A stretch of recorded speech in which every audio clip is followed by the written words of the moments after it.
See, Jason, Grant Morrison run was dark AF. Now, see, I don't know. I think I read it, but it's been a long time.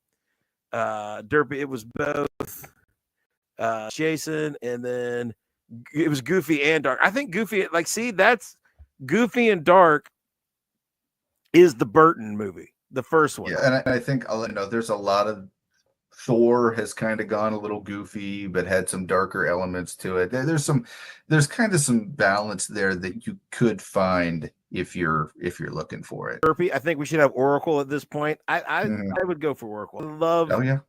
Like Ned said in Spider-Man, you got to have the guy in the chair. You gotta have, of course. Yeah, and that's Batman's guy in the chair is not a guy; it's a girl, and it's Barbara Gordon. And you could have some cool flashbacks. You could have the dark side of it. You could go into how she ended up being Oracle. You could touch on the Killing Joke and the fact that she was Batgirl, because I know that in current continuity, she's been healed. She's not paralyzed anymore. She's back to being Batgirl. But I feel like Oracle was kind of a more interesting character than healed Barbara Gordon. I think at this point, if it really wouldn't make sense to not have Oracle. Batman 89 with less murder from Batman. Yeah. But in your head canon, you can just decide that nobody was in that factory when it exploded. The guy that got the bomb shoved down his pants in Batman Returns, he's fine. Don't worry about it. Okay. Kirby, I was thinking Jake Gyllenhaal or Glenn Powell. See, here's the thing. I get Glenn Powell a lot when I'm talking with people about this. He's kind of the hot thing right now. A lot of people like Glenn Powell, and he can be kind of that campy but serious kind of guy, which is why I think a lot of people think that way. I don't see either one of them being able to pull off Batman, at least for the length of time that we're looking for in a universe. So that's kind of my thing with it. I think Glenn Powell, he's probably too young. He can't be. I mean, he's in his 40s. I think he's in his 40s. I think, but I just don't think that if we're talking about the length of time, I don't know that that's going to work with where he's at in his career right now. And Jake Gyllenhaal, I just don't see it. He doesn't have the darkness that. Yeah, the menace that you want to have lurking. The thing about these guys, nobody really has the Batman voice, and that's what's really going to be hard. And kind of like when George Lucas was looking for actors that had a Darth Vader voice, and then he figured out, hey, none of those actors that I want that look like Darth Vader have the Darth Vader voice. It's kind of the same thing. Trying to look for Kevin Conroy's voice. I am vengeance. I am the knight. I am Batman. In a person that actually looks like Batman is, if you've ever seen Kevin Conroy, he's just a skinny dude. You know what I mean? Yeah. And so it really is one of those things. Trying to find the voice to fit the actor is one of those things. And when I'm looking at Jake Gyllenhaal, the voice just is not Batman. There's just no way. Now I think it is my world. I know. I think John Hamm, like, he could do the voice. He could give you the voice. He's got a baritone.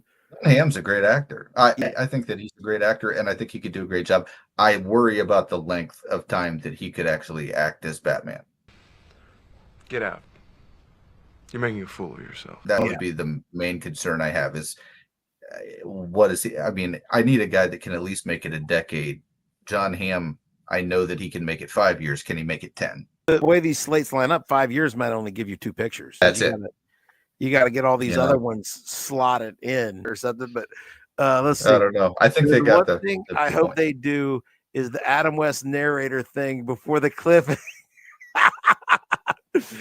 Can this be happening?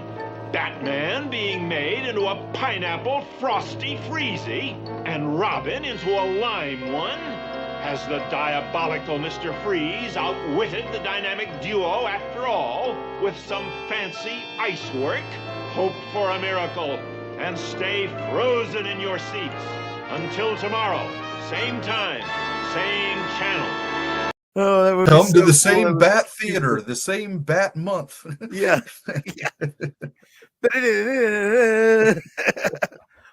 Last time on Bat, Yeah. the Cape Crusaders were foiled in a plot by the dastardly Penguin. And the big pals whenever they punch somebody. That would You know what would be great if they went all the way that campy and then they let Matt Reeves keep making his movies. Yeah, exactly.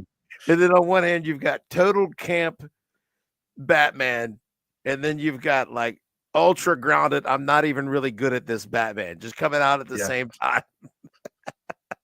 Just so you all know, we both think that the DCU has a good chance of being really good.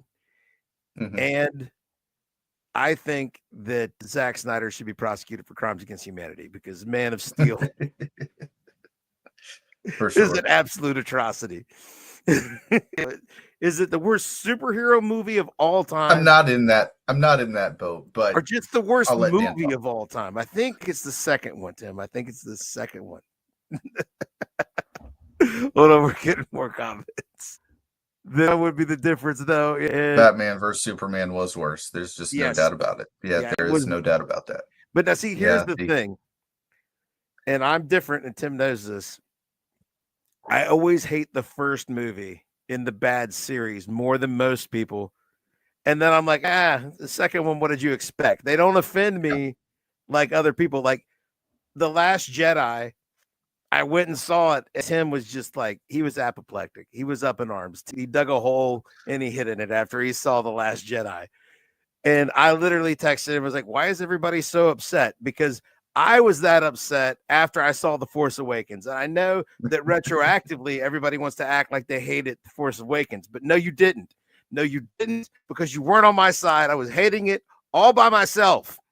I was alone in the wilderness hating that crap movie until The Last Jedi came out. And then you all realized how bad it was. But Tim will tell you to this day, I saw The Last Jedi. I was like, that was better than I thought it was going to be. Like, why is everybody so upset? I expected it to be awful. And it was just, I mean, it was awful, but it was on par with the awfulness I had come to find. And so I looked at Batman versus Superman the same way. I was like, well, it might not be as bad as I thought it was going to be. It was bad. It was bad. Dude, that's another one. Ben Affleck is such a comic book geek. And he's a great director and a pretty good actor. And he's made some really great films. And the fact that he hasn't got to be in any good superhero movies. He got to be crappy Daredevil. Too. Yeah. And crappy Batman. And that's just such a waste. Oh. Let's see. Jason, Batman vs. Superman was worse because they got Man of Steel wrong. See, Jason's with me. When you build on a foundation of poop, you can't have a solid structure. It's going to fall down. You want to know how bad it was? I went to the theater back in 2016, and when the Wonder Woman scene happened, I shouted out of excitement seeing Wonder Woman on screen. Everyone's silent. Oh my God, nobody was with it. That's how I knew it sucked. I mean, nobody else was still with at the end of the day, ultimately here, the Snyder Bros can hate on us all they want. They have in this chat, they have this entire time. They have in our past videos. We're not guaranteeing anything in this universe. Dan and I are smarter than that. All right. Yes. We have been fooled way too many times. Yeah. Okay. We're not guaranteeing anything. The only thing we're saying, hope. That's all we're saying. We have hope that this can be good. It might be as atrocious as the Snyderverse. So far, it doesn't look that way. Creature Commandos was great. Okay. Yep. We know that some of the other projects that they're focusing on are going to be unique and different. They're going to take unique perspectives on things. I'm very, very interested to see where this universe goes. But no, it's not a guarantee. And if it's bad, Dan and I will say it's bad, guys. We're not above that. As soon as we see that it is not good, we will tell all of you, hey, you guys were right. This thing sucked. I mean, we'll tell you. At the end of the day, we have hope, but the Snyderverse was atrocious, and there's really nowhere to go but up from where they left it. Derby wants to know if he's wrong that he prefers the theatrical Justice League to the Snyder Cut. And I will tell They're you both awful. I don't even care. Yeah, that when people say which one of those do you like better, it's like saying, do you want to be stabbed to death or shot to death? I don't care. Are those my only two options? Yeah. I will say this: that's I will not and have not watched the Snyder Cut, but for some reason, YouTube decided that I was really interested in side by side shot comparisons of the Whedon version and the Snyder version, and it was just my homepage was all that for weeks. And yeah. Well, there there always was nothing that was gonna live up to the hype of the Snyder Cut. Whenever anybody talked about Justice League, everybody was just like, "Oh, but wait till we get the Snyder Cut." And it was just, I knew it was gonna suck. I knew it was gonna suck because it was the only thing that everybody was hanging their hat on. Well, and those side by sides are always posted by Snyder Bros to try to show you how much better they are. And I always like the Whedon version better because it's not gray. It's not just totally gray. And then like, I know why the Snyder Cut is 6 hours long, because in the Snyder version, like when they're side by side, the Whedon version is always going to black so that Snyder can put in a lot more footage of like cars driving down the street and people walking down the hall.